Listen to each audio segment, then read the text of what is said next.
Olá, sejam muito bem-vindos a mais um vídeo do nosso canal.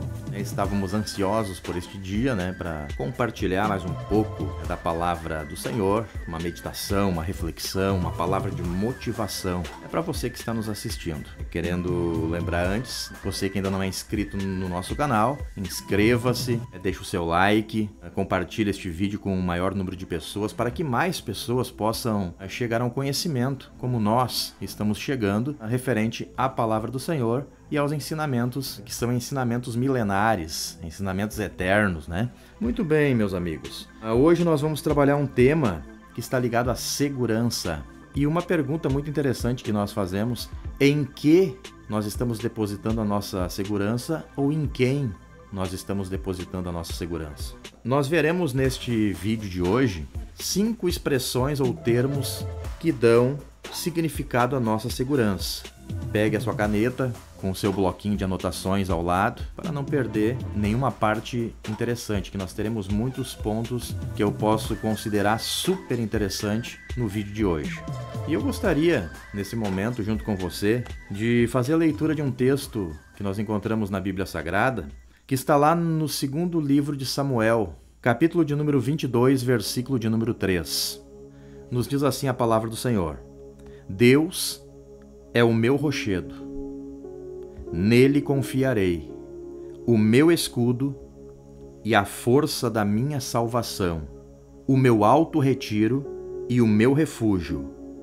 Ó meu Salvador, da violência me salvas. Muito maravilhoso este texto, com muitas expressões que nos chamam a atenção. E nós temos aqui termos neste texto que acabamos de ler, termos como rochedo, escudo, força, salvação e alto retiro. São termos que representam e dão significado à segurança do cristão. Então, de uma forma resumida, eu gostaria de intitular a mensagem de hoje com o título A Segurança que Deus nos proporciona. Com base nestes 5 termos que nós acabamos de mencionar, que estão inseridos dentro deste versículo que acabamos de ler: rochedo, escudo, força, salvação e alto retiro. Muito bem, o primeiro termo que nós encontramos aqui para absorver, nós podemos ler também o Salmo 18, verso 2, onde está inserido o primeiro termo, onde nos diz assim o início deste salmo: O Senhor é o meu rochedo e o meu lugar forte. Muito bem. O primeiro termo que nós absorvemos aqui do Salmo 18, versículo 2, nós podemos entender que Deus é o rochedo do cristão. A palavra rochedo, ela denota um lugar de proteção e fortaleza contra perigos. E um ponto que nós devemos salientar, que é muito importante, que o cristão, ele deve firmar a sua vida na gloriosa rocha que é Cristo. Quando lemos na Bíblia Sagrada, lá no Evangelho de Mateus, capítulo 7, versículo 24, o Senhor Jesus, ele nos traz uma lição ao dizer: todo aquele que escuta as minhas palavras e as pratica, será comparado ao homem prudente que edificou a sua casa sobre a rocha. E aí o texto continua dizendo que as intempéries da vida sobrevieram àquela casa. Desceu chuva, correram rios, assopraram ventos, combateram aquela casa e ela não caiu. Por que ela não caiu? Porque estava edificada na rocha, rochedo. Também no Salmo 40, verso 1 e 2, ali nós vamos encontrar afirmações do salmista Davi dizendo que ele havia esperado com paciência pelo Senhor. E devido a essa atitude de paciência, o salmista declara dizendo que o Senhor se levantou do seu trono e se inclinou para ele, ouvindo o seu clamor, tirando ele de uma situação de calamidade e colocando ele sobre uma rocha, numa situação firme, numa situação sólida, numa situação segura. Se nós estivermos sobre o rochedo que é Cristo, nada poderá nos mover da nossa fé em Deus. Nada. Hebreus capítulo 12, versículo 2, a Bíblia diz que nós devemos olhar firmemente para Jesus, que é o autor e também o consumador da nossa fé. Segundo termo que nós podemos mencionar nesta oportunidade, nós podemos extraí-lo também do Salmo 91, verso 4, onde nos diz assim, preste atenção: Ele te cobrirá com as suas penas, e debaixo das suas asas estará seguro. A sua verdade é escudo e broquel. Muito bem. Então, o segundo termo ou expressão que nós podemos absorver deste salmo, e nós podemos aprender que Deus é o escudo do cristão. Deus é o escudo do cristão. O escudo, o que é um escudo? Escudo é um instrumento de defesa que o lutador dos tempos bíblicos ele usava durante uma batalha.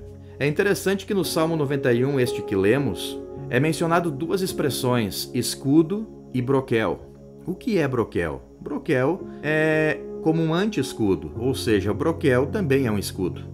É um escudo e um anti-escudo. Muito bem, quando nós falamos de lutadores, guerreiros dos tempos bíblicos que usavam, manuseavam o escudo, nós nos lembramos de um episódio que nos vem à mente neste momento, que foi o confronto entre Davi e Golias. As expressões usadas tanto por um como pelo outro. Quando Golias enxerga Davi, aquele menino, pastor de ovelhas, se dirigindo em direção a ele para uma peleja, para uma guerra, para um confronto, olha só a expressão que Golias usou referindo-se a Davi. Tu achas que eu sou um animal vindo a mim com um pedaço de pau? Porque ali Golias estava observando que Davi estava com seu cajado. Cajado, a funda, as pedras. Então se dirigiu a ele com essa expressão. E ainda o ameaçou dizendo que a sua carne seria dada às aves do céu naquele dia. Porém, a Bíblia fala que Davi, olhando para Golias, ele usou a seguinte expressão: Tu vens a mim com lança, com escudo e com espada, mas eu vou a ti em nome do Senhor dos Exércitos. Então aqui nós observamos a finalidade do escudo. O escudo era uma proteção contra os ataques do oponente. A Bíblia diz que a fé é um escudo contra as setas malignas. Está lá em Efésios 6:16, onde a Bíblia diz que nós devemos tomar sobretudo o escudo da fé, com o qual poderemos apagar todos os dardos inflamados do maligno. A fé também acaba sendo um escudo contra as falsas doutrinas e contra todo o mal. Agora, a terceira expressão, ou o terceiro termo que nós podemos absorver, está lá em Isaías, livro do profeta Isaías, capítulo 40, versículo 29. Preste atenção ao que diz o texto sagrado. Dá vigor ao cansado e multiplica as forças ao que não tem nenhum vigor. O terceiro termo que nós podemos absorver deste versículo do profeta Isaías é onde nós vemos que Deus é a força do cristão. Deus, ele é o vigor, a saúde e a força da vida do cristão. Quando nós lemos no Salmo 27, lá no verso 1, nos diz o texto sagrado: O Senhor é a minha luz e a minha salvação. A quem temerei? O Senhor é a força da minha vida. De quem me recearei? O cristão, se nós pararmos para pensar, o cristão em si mesmo, ele é fraco, ele é sem capacidade.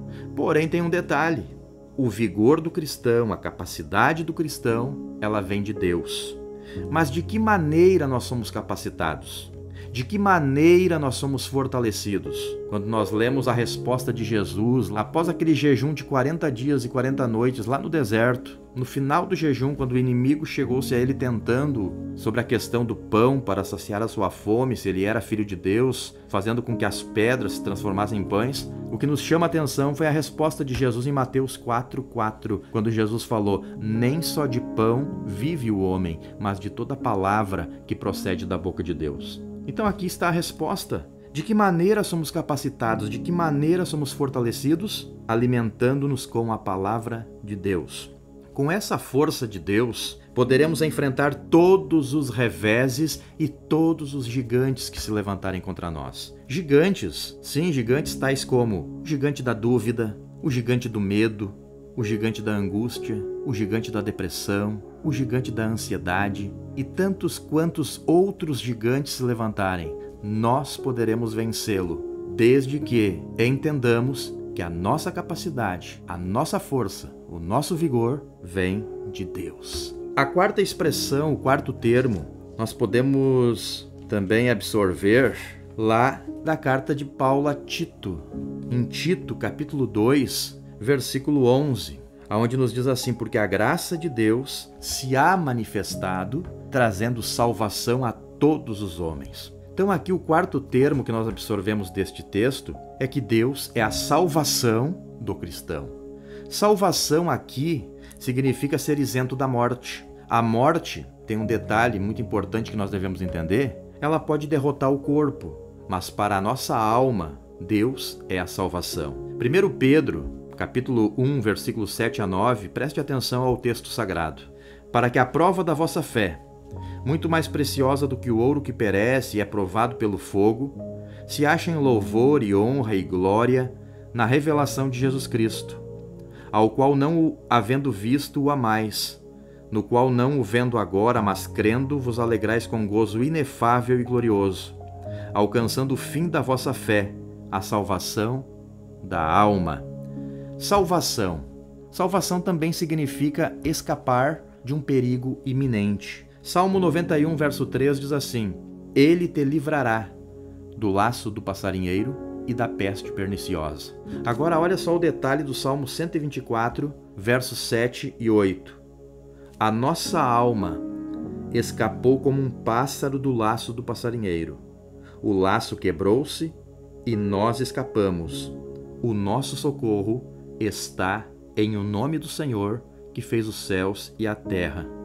Isso é salvação, é escapar de um perigo iminente. Paulo, o apóstolo dos gentios, ele pregou esta salvação, tanto a gentios como a judeus, tanto que ele deixou uma afirmação lá em Romanos, capítulo 1, versículo 16, quando ele disse: não me envergonhe do evangelho de Cristo, porque o evangelho de Cristo é o poder de Deus para a salvação tanto do judeu como do gentil. Deus, ele é salvador. E quando diz que Deus é salvador, isso em relação ao pecado da humanidade, mostra Deus como salvador no passado, no presente e no futuro. Mas como assim? No passado, apresenta Deus nos salvando da pena do pecado. No presente, nos apresenta Deus nos salvando do poder do pecado. E no futuro, nos apresenta Deus nos salvando do corpo do pecado. Este é o Deus que nós servimos, o Deus da nossa salvação. Romanos 6,14 está escrito: porque o pecado não terá domínio sobre vós, porque vocês não estão debaixo da lei, mas estão debaixo da graça. Muito bem, e para nós finalizar, o quinto termo ou expressão, nós encontramos no Salmo 121, verso 1, aonde está dito o seguinte: elevo os meus olhos para os montes. De onde me virá o socorro? O meu socorro vem do Senhor, que fez os céus e a terra. Então aqui o quinto termo que nós podemos absorver do Salmo 121, verso 1, é que Deus é o auto-retiro do cristão. Então, auto-retiro, o que vem a ser auto-retiro? Refere-se a um lugar separado e seguro, um lugar de refúgio e descanso. É nesse lugar que o cristão deposita a sua vida e a sua ansiedade em Deus. Quando lemos lá no Salmo 37, verso 5, aliás, nos diz o texto sagrado: entrega o teu caminho ao Senhor, confia nele, e ele tudo fará. Deus é o auto-retiro. Mas auto-retiro contra o quê? Deus é o auto-retiro contra a tempestade, Deus é o auto-retiro contra o vento, conforme o texto de Isaías 32, versos 1 e 2. E é interessante nós, quando se fala em vento, quando se fala em tempestade, quando se fala de proteção nessa situação, nós somos levados àquele texto onde apresenta Jesus, ainda quando palmilhava a face desta terra com seus discípulos, no momento em que eles entram em um barco. A Bíblia diz que Jesus estava cansado e ele foi descansar na polpa do barco. E a Bíblia diz que Jesus deitou-se sob um travesseiro e dormia, um sono tranquilo. Enquanto neste meio tempo os discípulos estavam lá em cima e aí de repente se levantou no mar uma grande tempestade. E a tempestade era tão intensa que o barco estava quase virando, ao ponto dos discípulos acordar Jesus apavorado, dizendo: Senhor, Senhor, tu não te incomoda, nós vamos morrer. Olha só a impetuosidade desta tempestade. E a Bíblia diz que Jesus olhou para eles e disse assim: homens de pouca fé. E no mesmo instante Jesus olha para o vento, olha para o mar e dá uma palavra de ordem: vento, acalma-te, mar, aquieta-te. E no mesmo momento houve grande bonança naquele lugar. Quando Jesus está conosco, não importa os reveses da vida, Não importa a situação que nós nos encontramos, mas tudo vai dar certo se tivermos Cristo no nosso barco. Deus abençoe a sua vida e faça você prosperar cada vez mais. E nunca tire o foco de Jesus, porque Ele é o nosso Salvador. Ele é a nossa força. Ele é a nossa rocha. Ele é o nosso alto retiro. Ele é tudo para nós. Deus abençoe a sua vida e não se esqueça, você que ainda não é inscrito no canal, se inscreva no canal, deixe o seu like, compartilhe este vídeo para que mais pessoas possam ser alcançados por esta palavra. Deus abençoe a vida de cada um de vocês.